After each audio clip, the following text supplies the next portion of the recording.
Going on, everybody? I don't know where Brit went, but we're back here with our PFF RotoGrinders show of the week. Mismatch manifesto on the way. Player props, best bets, some cash and GPP picks along the way. Great day to be great, some might say. Brit, welcome.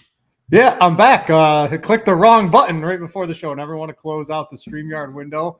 But welcome to be back. Nice little studio you got going there, by the way. Nice jerseys. Moving on up, Ian. I got the signed Michael Irvin over one shoulder, classic powder blue LT over another, even a little bit of a Raiders Charles Woodson throwback. It's a great day to be great, Brit. Yeah, this is gonna be a fun show. Week 2. Is it, I don't know, do we overreact or do we adjust properly to week 1? The one of the notes I have from week 1 is that these teams that spent on these wide receivers, they used them. And I think that should be something we see going forward. You trade all these assets for these wide receivers, and then you have to pay them an enormous amount of money. You better use them. And we saw that from the Raiders. We saw that from the Dolphins with Tyreek Hill. We saw A.J. Brown go nuclear. Now, some of these guys aren't on the slate. It's sort of a wacky week 2, but that was one of my big takeaways from week 1. 100%. But what you mentioned about just kind of the wacky week 2, having the multiple Monday night games and then obviously Sunday night, Thursday night, lost a lot of good receivers out there. So still plenty of options, but just going through, I mean, the overall slate, I'm not so sure there's going to be one like super chalky receiver out there. Maybe an injury or two could throw things off, but fairly even ownership across the board could get interesting. If anything, I've been seeing some murmurs that like Allen Robinson could be the chalky receiver. Oh, I hope so. Yeah, about to say I don't want to play him in the first place, so that sounds good to me. We'll see. Well, you never really know. I think that Stafford elbow thing is that looks to be like an actual concern at this point in time, if you ask me. But anyway, I think the AJ Terrell shadow coverage isn't going to help matters this week too. Yeah, let's jump into your article over at PFF. Now, last year it was free. This year it is behind the paywall, so this is one of the only ways outside of a PFF subscription that you are able to get a look of it and some of Ian's thoughts about it. Of course, you can also listen to Ian on the PFF pod. But let's jump into this for DFS and sports betting purposes. Explosive play rate. These are ways to rack up big yards, lots of fantasy points in a singular play. What are some teams that could possibly maybe be a little sneaky and even players that we could maybe look at from the prop betting perspective in week 2? Yeah, I got two main takeaways from this one. The Panthers popping as a candidate to really dog walk this Giants secondary. And when you start looking at some of the injuries going on there in the New York Giants cornerback room, already a group that, we aren't exactly terrified of. They lost James Bradbury in the offseason, so still got a Dory Jackson there. But I just think this could be another example of one of Robbie Anderson or DJ Moore going off. I mean, maybe this is one of those, I think it was like Will Fuller a couple years ago, man. Everyone just kept waiting for kind of the dud to happen. And then he kept putting up big numbers. We had Deshaun Jackson a couple years ago where he had the huge week 1, and it was just like, all right, let's fade him in week 2.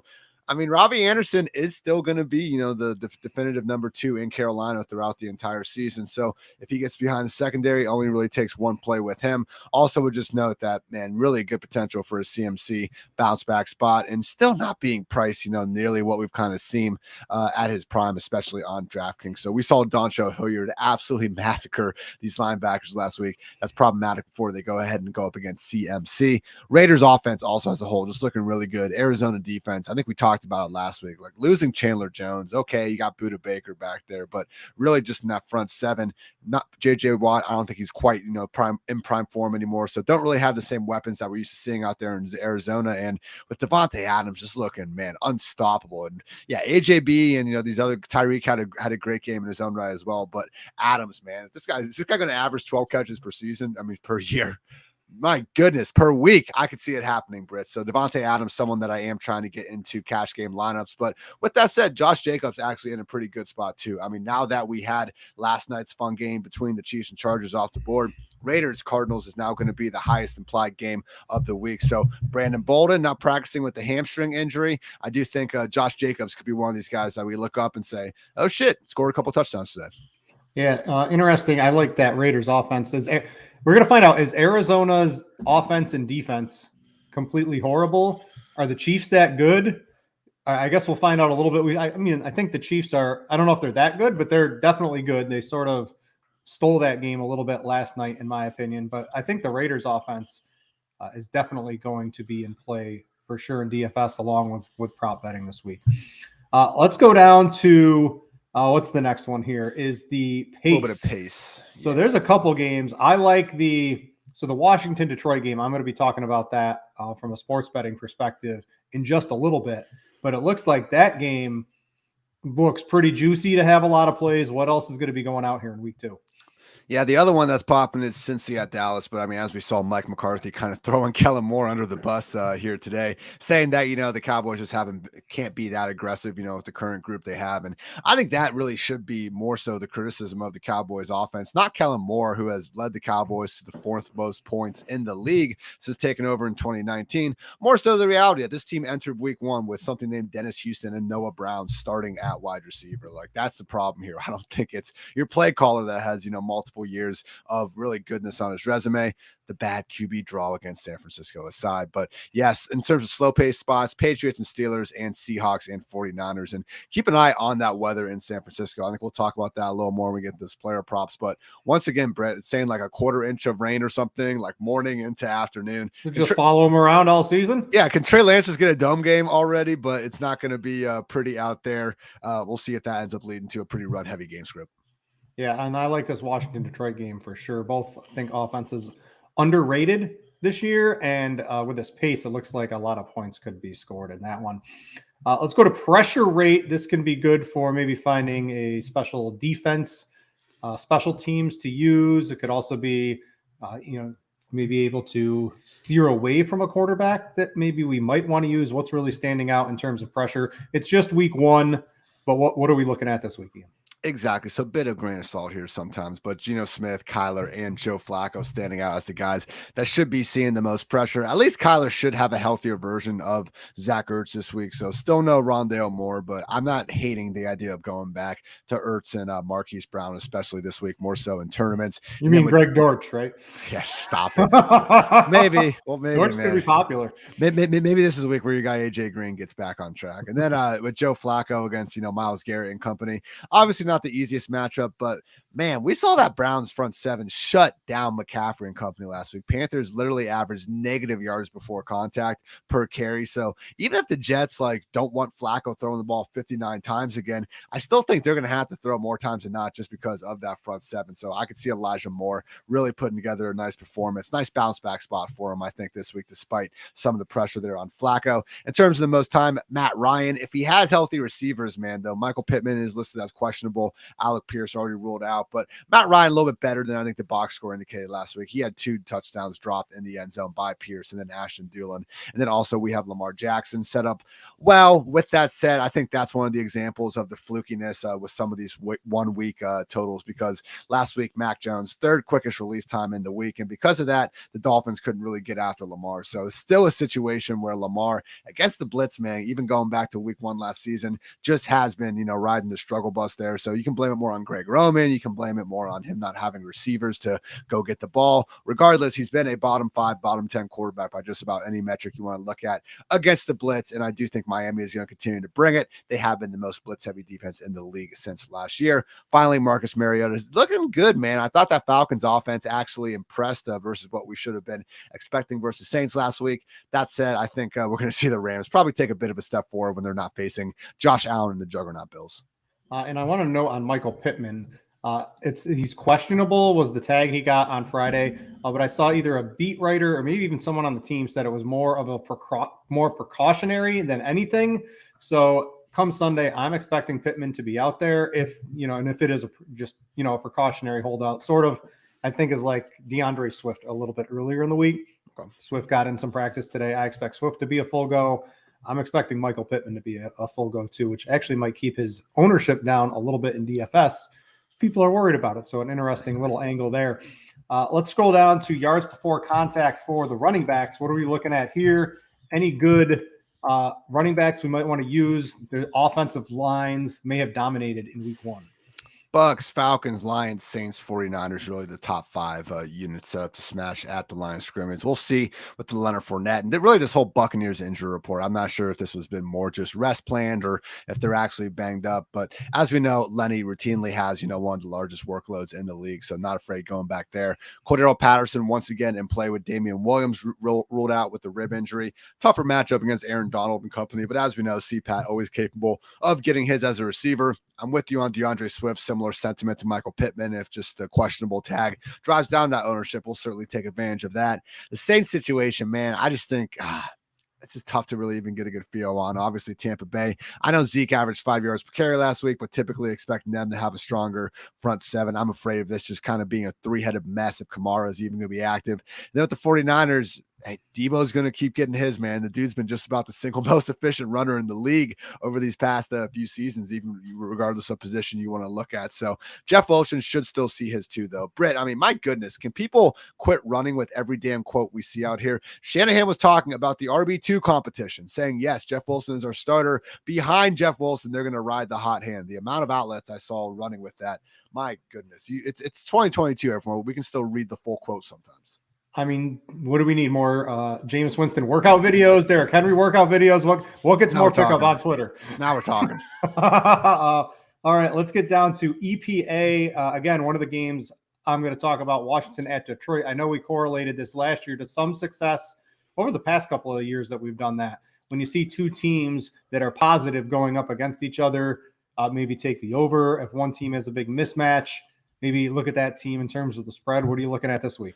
Yeah, definitely agree. I mean, just in terms of the over, the Washington-Detroit game, and then also Vikings-Philly, just two instances where I think the offenses are going to be able to instill their will. Now, could Wentz and Goff do Wentz and Goff things and kind of mess that up? Always a possibility, but those are looking good. Also, Cardinals and Raiders, I think deservedly has that top, over-under of the week still remaining. The upset alert, where when we look at a team that has a relative offensive advantage yet or listed as underdogs, the Steelers, Panthers, there's a lot of them this week. Steelers, Panthers, Dolphins, Commanders, Falcons, Bears, and the Vikings. So some of those lines are interesting, man. Falcons 10.5 points against the Rams. Like, just based on what we saw week one, I certainly don't think that they're maybe that the spread should be that far apart on them. With the Dolphins plus 3.5, again, how they played against Lamar last year, I'm not so sure that Lamar is going to be able to just have his usual goodness against the defense that caused him all those problems with the blitz when they can't run the ball right now. Maybe J.K. Dobbins coming back changes that, but wasn't a good showing in week one. And Steelers versus the Patriots, as much as I wouldn't mind backing the Steelers because of how just terrible that Patriots offense looked last week. Like, Britt, did you watch that Bengals Steelers game throughout? Like, it was just incredible to wrap your mind around. Like, the ending of that game was like the last overtime and the final 10 minutes of the fourth quarter were probably the most ridiculous I've seen in a game in a long time. Just the fact that Burrow and those guys were still in that, we'll get to our props in a second, but the fact that the one prop I missed was Trubisky under 20.5 pass attempts, and we had overtime happen to get over that. I'm still tilted, man, but yes. Yes. So I think that's about it. I saw in our YouTube, if you are watching on YouTube, please click the like button. We do appreciate that. I see some chopper emojis in the YouTube. Someone's looking for that. And then there was a question, no combined pass yards for drop back in the article this year. Ian, what happened to that? Yeah, I guess I got to get it going. I'll say when I was putting it together, I thought that was just, I was kind of getting the same takeaways as the explosive passing plays. So I'll add it back next week. I appreciate that people they're making you work harder for the same amount of money. No, that's very fair. I'll get that back out there. I appreciate you guys looking at it. All right, someone's looking at it. All right, so that's going to do it for the Mismatch Manifesto. You can look at that and everything else over at PFF if you want to get a subscription over there. One of the only tools I use outside of the stuff we have here personally at RotoGrinders to make my lineups and do a lot of my sports betting. Speaking of sports betting, it was a reasonably bad week for me and a reasonably good week for Ian, at least on the picks we did on the show. So Ian, I'm going to give you a pat on the back. First off, you got me on that on the Seahawks. We battled on that, and it was a decisive victory in your end. Congratulations. As the week grew on, I was starting to get a lot of trends on the Seahawks to win that game. Should have listened to you. So I lost a couple of bucks on that one, but congrats for beating me head to head in our major disagreement. About damn time. I think you probably got 3 or 4 straight on me to start last year when we had these. So I'll take it for now, Britt. Did you see all those fumbles at the 1 yard line though? No, hey, a win's a win. We're gonna give it to you on that one. King Gino, man, King Gino.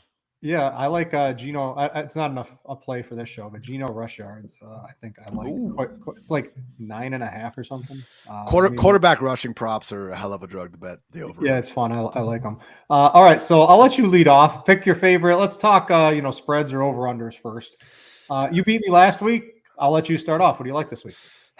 1-1 last week on the game bets. Had that Bengals loss to the Steelers, as I think we all could see what I was thinking there, and we did get the Ravens beating the Jets, but took that out and then did get Seahawks plus 6.5. How about them apples? The 3 spreads I like this week: Eagles 2.5 at home on Monday Night Football against Kirk Cousins. We've all seen the Kirk Cousins primetime statistics before, but more than anything, like kind of lost in that week 1 was Cousins really getting pressured big time throughout that entire game. And no, the Eagles weren't able to really slow down Goff and company as much as you might have liked to see, but Detroit Lions did have PFF's number 3 offensive line going into the season, and they have done a pretty good job fortifying that offense everywhere, kind of except under center. So I still think the Eagles defense could be pretty damn good, and they're going to have Darius Slay and James Bradbury to go up against Jefferson and Thielen.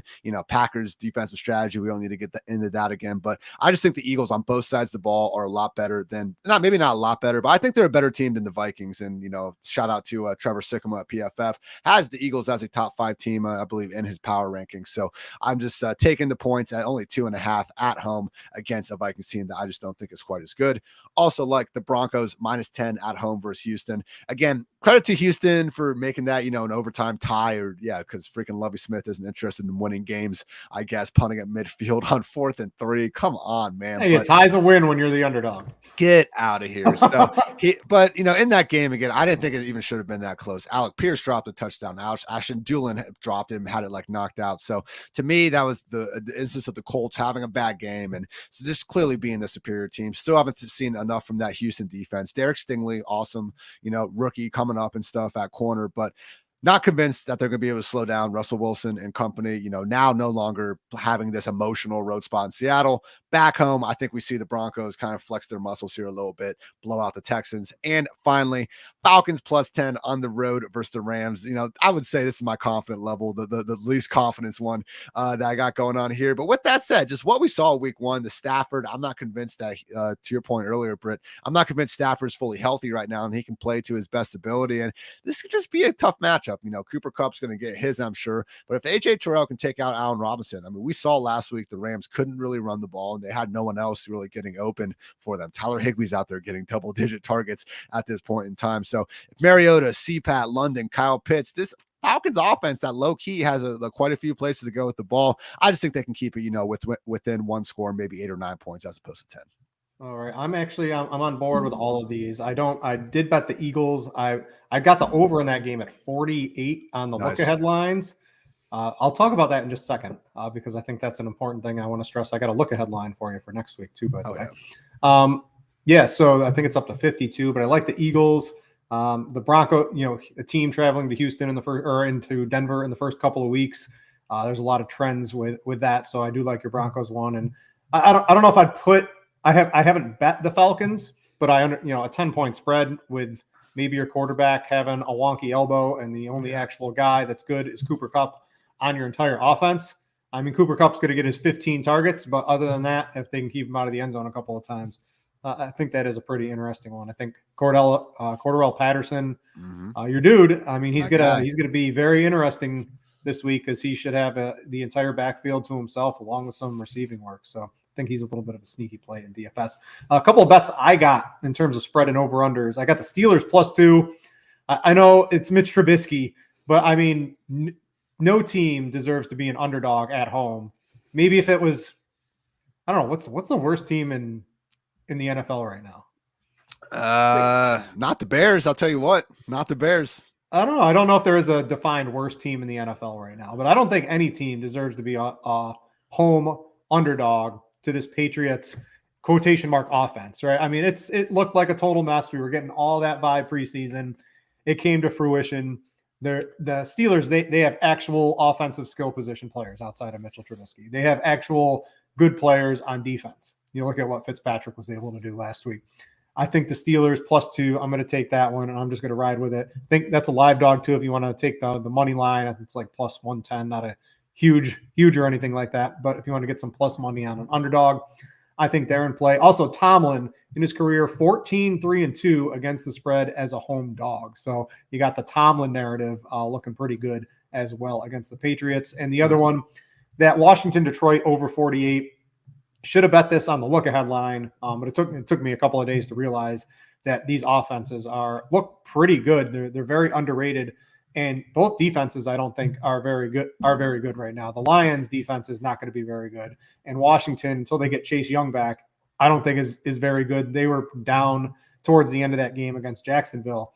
It's 48. It's in a dome. It's perfect conditions. That Washington skill set, right? If you add it all up, Antonio Gibson, McLaurin, you've got Curtis Samuel, you've got Dotson, you've got Logan Thomas, like you got McKissick on third down. Like it's a pretty, like that's got to be like a top 10 overall skill position set, I think, in the NFL. I might have mentioned this last week. So Wentz has some weapons, and you look at Swift, St. Brown, Hawkinson, you got Shark out there able to actually stretch the field. Not that Goff's ever going to throw it to him that deep, but I think these offenses are very underrated. Give me the over 48 in that game. Those are really good ones. And the look-ahead line, I like. So I got late last week, I got the Bills -7 against the Titans. And that's up to 10 or 9.5 or something like that. And they're going into Miami next week, and it's at 4.5. And like if the Bills come out and trounce the Titans, which I don't know, I think the Bills are clearly the best team. I think by a pretty wide margin from the week 1 showing. Yeah. This is going to be a touchdown. And especially if Miami doesn't win this game and they're an underdog. I think Miami is a live underdog because I think that Ravens secondary is very banged up. And we saw Dolphins want to throw the ball, as they should, once you have Tyreek Hill and Jalen Waddle. But if Miami loses that game and the Bills crush, I mean, this is going to be a touchdown going into Miami next week. So if you're looking on the look-ahead line, 4.5 Buffalo, I'm looking for that. Even if the Bills play close and Miami just squeaks out a victory, I don't think it moves, but I think it could really jettison upwards towards 7 very quickly. So that's something I always like to do on the sports books, get a couple a week ahead. So take a look at the Bills -4.5. I'm not going to count that one on our record because I'll forget about it by the time like 3 weeks go by or whatever. But that is a fun one if you're looking a week ahead.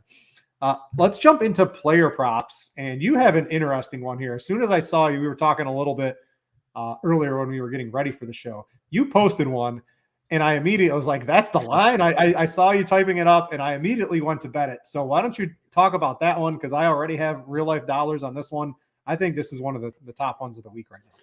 Coming back, nice little 2-1 start last week. But yeah, Trey Lance over 8.5 rush attempts plus 105 over at DraftKings. Absolutely, man, because we've now seen 4 extended appearances. This is including even one of the game where he came in at halftime and he still had like 13 rush attempts or something ridiculous. But he's averaging 11 rush attempts per game. I mean, his 17-game pace is going to put him up there with Lamar Jackson and basically nobody else. So talked before about the potential for there to be a lot of rain in San Francisco. And if that's the case, man, you lost Elijah Mitchell. It's more reason than ever to keep using Trey Lance. And just, I think we could honestly get close to this with the design stuff. And then we just have the opportunity for him to scramble all over the place like he was doing last week. So I think regardless of game script, giving some of the weather at hand and just giving the absence of Mitchell, we're going to see Trey Lance with a great opportunity to smash this over here. Also love Elijah Mitchell to score a touchdown plus 300 over at Fanduel. Elijah Moore, not Elijah Mitchell. There we go.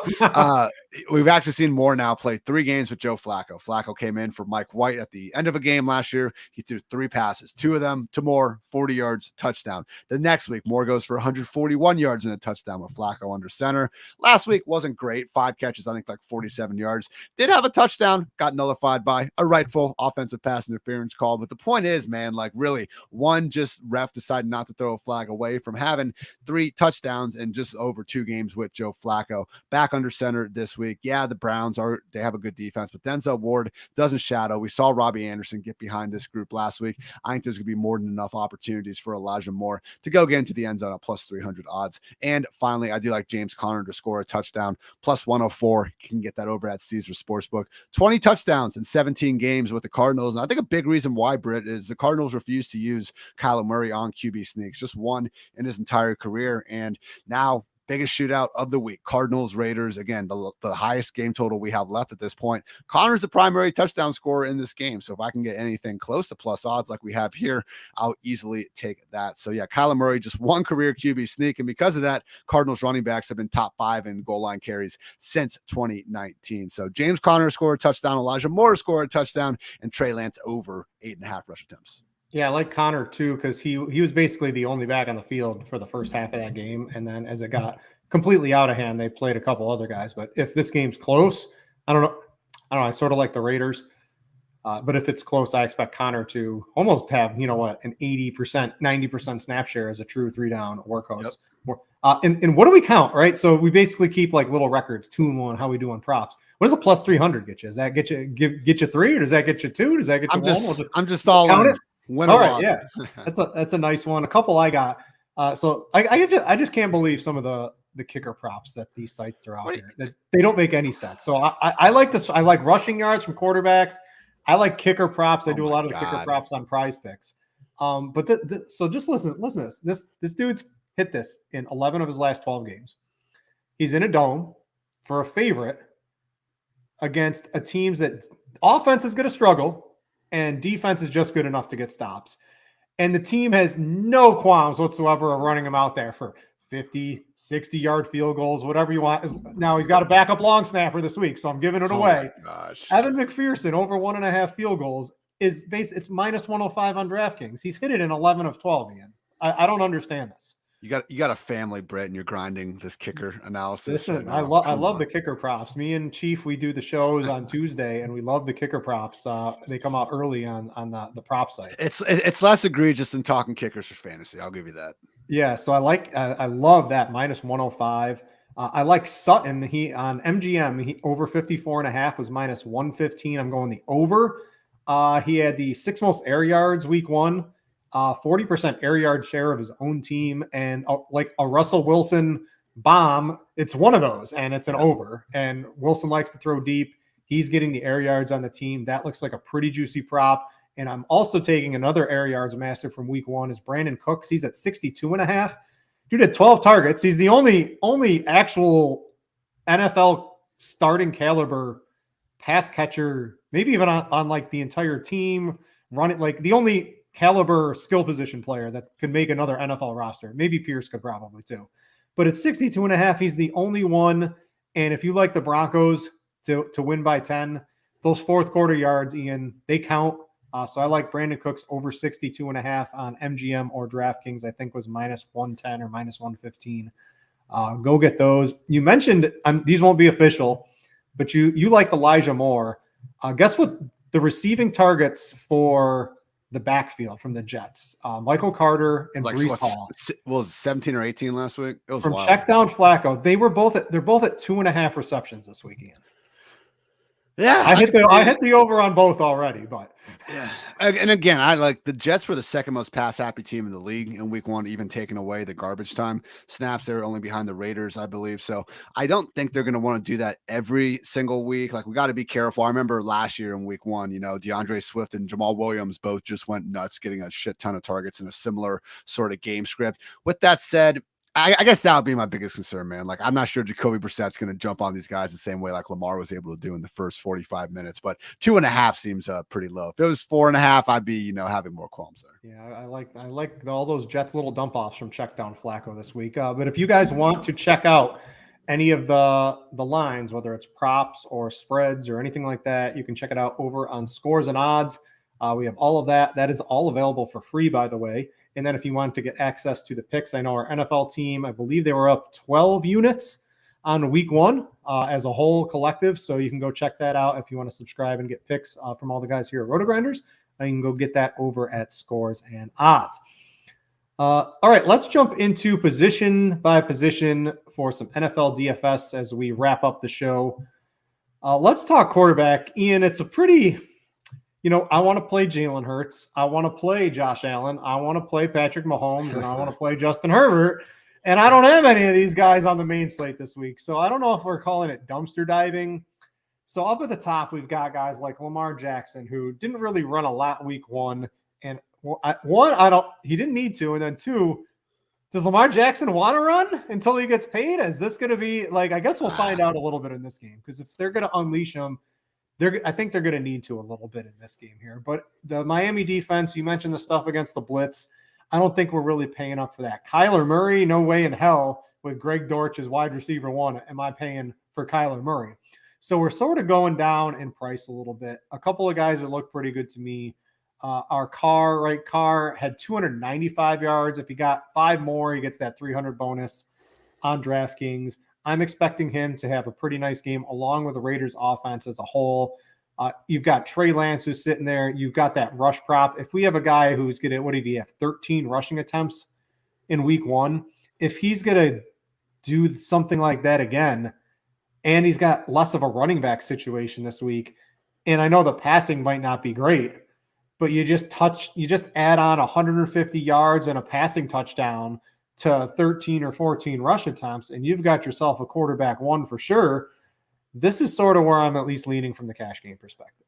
Yep. I'm also with Trey Lance. I just think 5,700, he shouldn't be this much cheaper than pocket passers, that are going 500 plus ahead of him on the pricing scale. So Kyler against Max Crosby in that D line, that offense didn't look good. He just doesn't have enough weapons. He still got his way over 20 fantasy points, but I would kind of rather spend up at some of these wide receiver spots. And same, sentiment with Lamar Jackson, where, okay, maybe we do have to worry a little bit about the rush attempts. I'm not so much worried about that. More so, again, just that blitz happy Dolphins defense that gave him a lot of problems last year. And I do think they are built to continue to do that. Xavier Howard is going to be locking up Rashad Bateman, I think, for most of the afternoon. And it just could be a rough afternoon for Lamar Jackson out there against what we saw again in week one, a very, very good Dolphins defense, even though they couldn't get a ton of pressure then. So that's for cash going with Trey Lance. 2 I like, though, actually in GPPs. Matt Ryan, 5.5K against the Jaguars, especially sounding like Michael Pittman's going to be out there. Now we have a little chance to actually get Matt Ryan and multiple receivers, not have to worry about the rotation as much. Last week, Pierce was rotating with Ashton Dulin. So you could throw Dulin out there. I prefer Paris Campbell, but Matt Ryan, Michael Pittman, Paris Campbell, maybe Jonathan Taylor takes all the yards for himself, but we did see Ryan get those pass attempts quite high last week. I know the game script kind of made it that so, but there was already chatter before the season about the Colts not necessarily being this offense that wants Jonathan Taylor to lead the league in rush attempts. I do think Matt Ryan against the Jaguars secondary that we saw make Carson Wentz look godlike last week could be a nice little GPP play, just 5.5K, so allows you to really spend up elsewhere. And also Davis Mills. I mean, look, we saw it last year. He had multiple, I think 3 games where he cleared over 300 yards. It might have even tallied 3 touchdowns on top of that. So probably be garbage time against the Broncos, but Davis Mills at 5,200, easiest stacking partner we have out there with Brandon Cooks, and then he can bring it back with the Cortland Sutton. I'm not going to have a ton of exposure to it, but I'll have at least a couple lineups out there with that Davis Mills Cook stack. We saw a couple of the booms, and I think the Broncos defense is good. We saw, Randy Gregory, Bradley Chubb. That's a great 1-2 punch at the line of scrimmage. With that said, man, Geno Smith looked pretty damn good in week one. And, it's like, okay, was Geno that good? Maybe this Broncos defense isn't quite playing at its highest level just yet.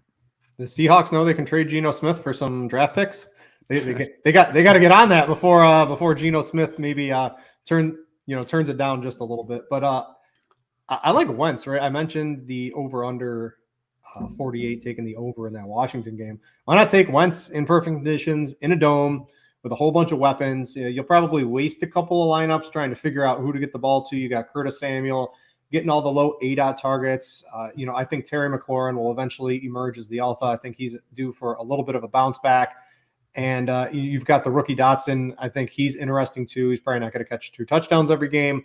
But I like him. You can stack him up with McLaurin or Gibson, and you could run that back with a Swift or a St. Brown and look pretty good in a tournament, in my opinion. So that's where I'm coming at from the tournament perspective. Let's go to running back. We'll start with cash games. All right, so let's talk Saquon first here, Ian. So he had the massive game week 1. Looks like he's back. DraftKings didn't price him up enough. Fanduel did. I don't know. I think I'm playing him on DraftKings. Fanduel, it's a little bit tougher. You can just reach up to get Jonathan Taylor and I think have a little bit more of an absolute sure thing. But if Saquon is going to be, the 3-down back, go bananas in the passing game, get, 15 to 20 rush attempts every game, and the dude's back, this looks like a pretty nice spot for him. So I'm eyeing him. I'm looking at, let's talk about him first, and then we'll talk about a couple of the other ancillary pieces. Look, I mean, he has the same sort of workload right now as Taylor and McCaffrey, and he's just, 2,600 cheaper than Taylor at this point. So yeah, not nearly priced up enough. He's going up against the Panthers defense at home. We saw the Panthers get shredded by both Nick Chubb and Kareem Hunt last week. Saquon he played the most high snap rate of any running back in the NFL last week. He looked great. Saquon is back. Need to have him, and in my opinion, every DraftKings cash lineup. Also have Darrell Henderson, only 5.7K, big home favorite. Those are the top 2 running backs in snap rates last week. Number 1, Saquon. Number 2, Darrell Henderson. And no running back actually ran a route on a higher percentage of their team's dropbacks than Darrell Henderson. So I think Akers will get a little more involved, but man, Henderson's the dude. And you mentioned before how Cliff Kingsbury and the Cardinals like to hand their starting running backs, these big workloads. Similar sentiment with Sean McVay and the Rams. So that guy's Henderson, and 5.7K to be a 10-point favorite at home versus the Falcons, even if it ends up being like a 60-40 proposition as early as next week, which I think is unlikely, still has a chance to meet that value. I like Chase Edmonds at 5.2K. That's just really cheap, and his role was like what we thought Austin Eckler was going to be having this year, and more so what he had last year. And Eckler's still been getting his 20 plus touches per game too, but Chase Edmonds at 5.2K against a Ravens defense that could be hurting pretty bad at corner. I don't hate the thought there of the Dolphins falling behind, feeding Edmonds some of those Eckler-esque garbage time carries. Finally, I did like Javonte at 6.5K potentially. Like just when I was building out my cash lineup, that was the amount I had left at one point in time. So 6.5K, big home favorite against the Texans. Again, just from that perspective, it's fine. But what we saw last week in terms of his upside as a pass catcher, it could be pretty great. So Javonte, man, if we can get that 15 carries, 5 targets a game, and a high scoring offense, we don't even need the full-time role. Melvin Gordon can get his too. If you had to pick another, maybe I guess big time running back, I'm going to throw a couple of guys at you. Tell me who you prefer. You got Leonard Fournette, Joe Mixon, DeAndre Swift, Antonio Gibson. I got all of those guys in the cash consideration. Do you have a James preference? Conner? You can throw. I don't know if I trust Arizona. I got to see it. I got to see it from that Arizona offense. They're too depleted. I hear you. We'll see what Fournette's final injury designation is. Antonio Gibson, I like a lot. I have him as one of my GPP players. And honestly, Joe Mixon shouldn't be out of the equation as well. I mean, Bengals 7-point favorites against that Dallas defense that we know Parsons is going to make some plays, but, Leonard Fournette certainly looked fine running through that front 7 more times than not last week. And the good news with Joe Mixon, even if they're still taking him off the field on 3rd downs for Samaje Perine, they did have him playing over Perine in 2-minute situations. So that's how Mixon got up to 7 receptions last week. I do think his workload this year could actually be a little bit more fantasy friendly than it even was last year. And I want to note too, this is a DraftKings tournament play only, because on FanDuel, this guy is going to be relatively high on, and this might be a cop out.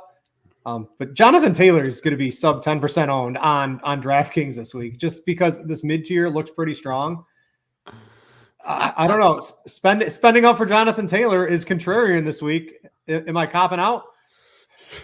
I think he said something else the first time. I'm not going to call it. I called myself after just a second. Oh man, no, I think that's fine. Him and McCaffrey, honestly, man. Like Saquon is probably going to be like the chalk of the entire slate if I had to guess, like the single highest owned player on DraftKings. So anytime that you have a Taylor or McCaffrey that's not just dominating the ownership coverage, I certainly think it's okay to get a share. Same principle as like Derrick Henry, when people say it's not Derrick Henry week, we try to buy into that. So it was, Britt, we said last week, like probably the move to be contrarian was paying up at wide receiver.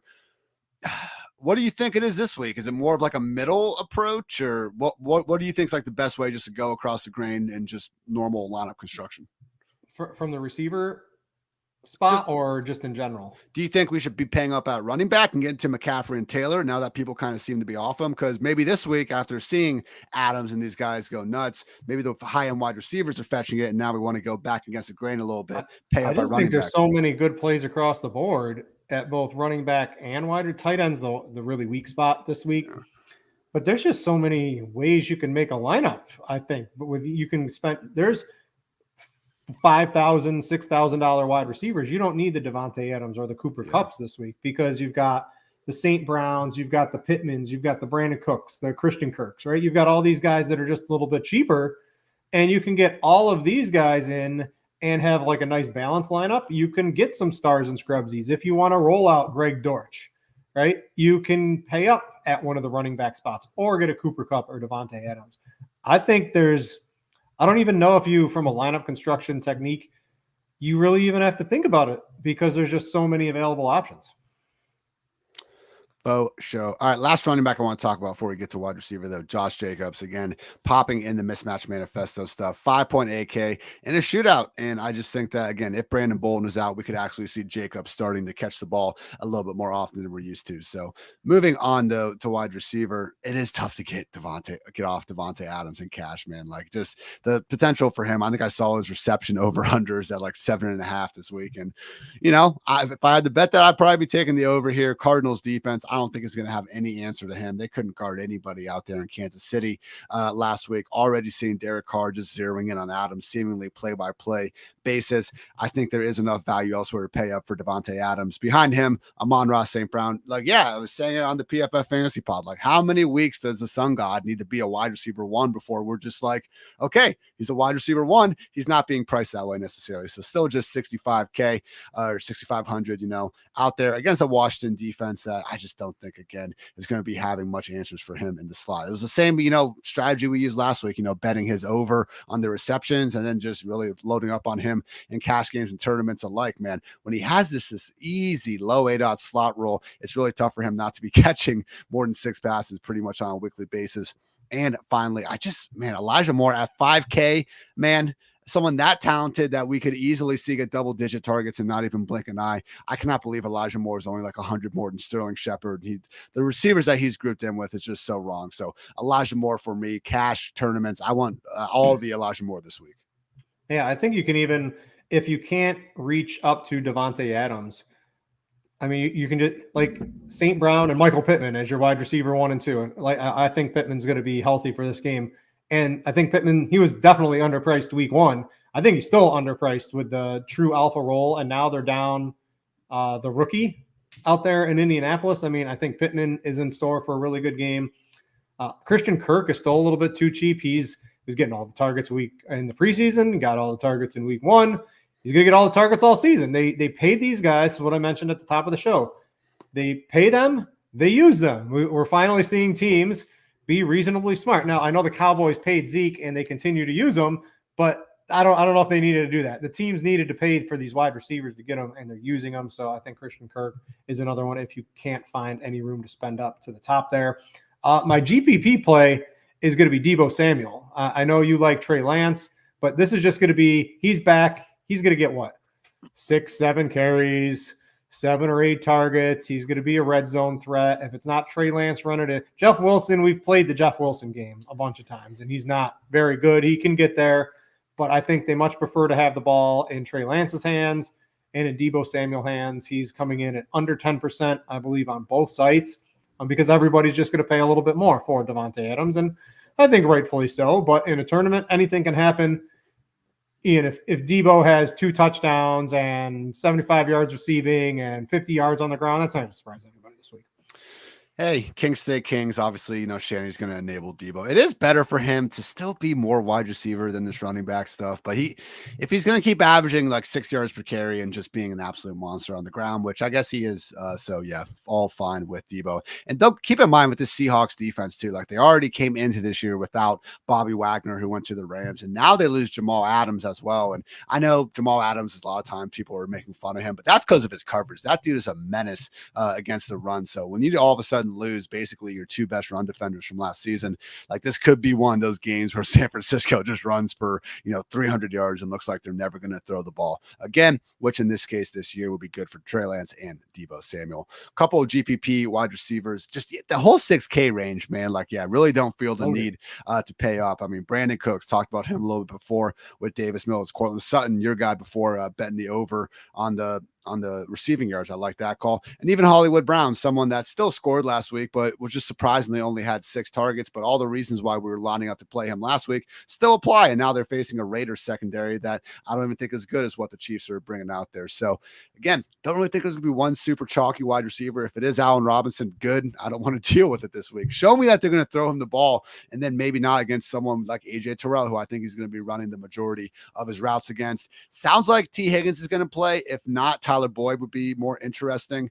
And then Julio with or without Mike Evans, I think could be in play, but we got to check his injury status too. I'm just not sure in Tampa Bay if these guys are actually banged up or just getting a little bit of veteran rest, but Julio out there, man, with no Chris Godwin, it's going to be tough to not treat him as a top 25, 24 wide receiver in fantasy.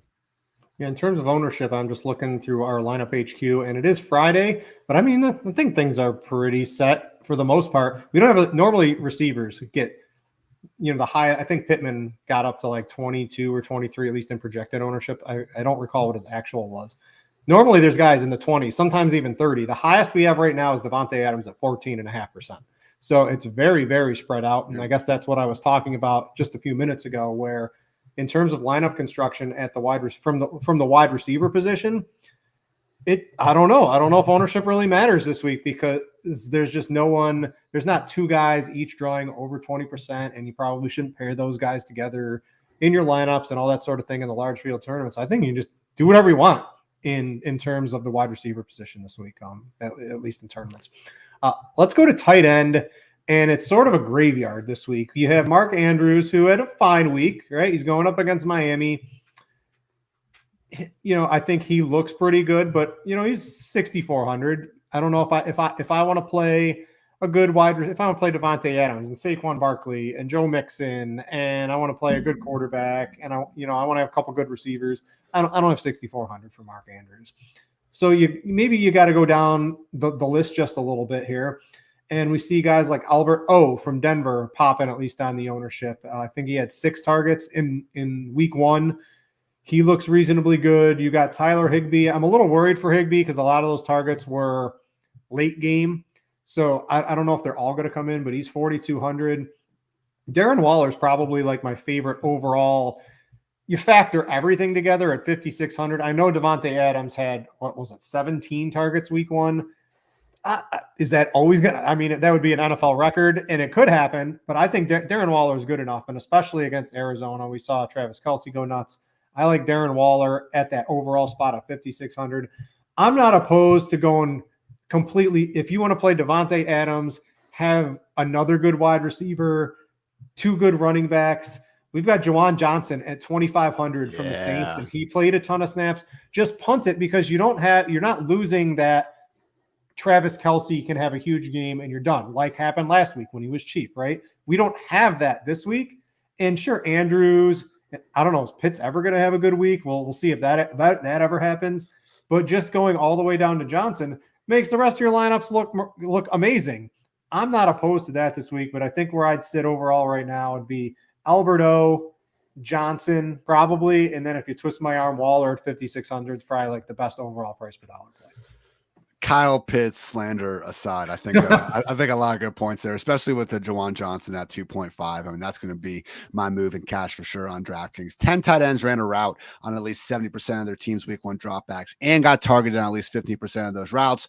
8 were usual suspects: Kelce, Schultz, Higbee, Hawkinson, Freiermuth, Andrews, Pitts, and Waller. The 2 that weren't, though, Juwan Johnson and Albert O. Again, it was hysterical watching Denver come out. Andrew Beck and Eric Saubert were just like eating early on, like Albert O truthers were in shambles. But by the end of the game, his usage actually ended up being pretty damn good. He got tackled at like the half-yard line, almost scored a touchdown. So Juwan Johnson, Albert O, if you want to save a little money, I think make a lot of sense. And yeah, GPP, I think the Pitts and Andrew calls could be good because if Andrews does 6.4K, I wouldn't be surprised if that's easily in the 7Ks after he has one of these big weeks that we know he's always capable of. Only other guy I mentioned is Hayden Hurst at 3.6K against the Cowboys. Like, I just think that he was out there having a really high route participation rate with Joe Burrow last week. He's basically got that CJ Uzomah role from last year, and I know it's not going to exactly be hitting every single week. I probably wouldn't go to Hurst in cash because it can be a bit of a boom or bust proposition, especially though if T. Higgins winds up not playing, which again, it looks like he is going to be in there though. That's when guys like Hayden Hurst and Tyler Boyd become that much more alluring. All right, we got to get out of here. This has been the Week 2 Pro Football Focus Fantasy Show. Thanks to all of you for watching, listening, however you consume it. It is much appreciated. If you watch us on YouTube, again, please click the like button. Go check out Scores and Odds, our sports betting app here at RotoGrinders. Other than that, Ian, it's been a blast. I will see you same time, same place next week. Thanks to everybody for watching. He's Ian, I'm Britt, and we out ya.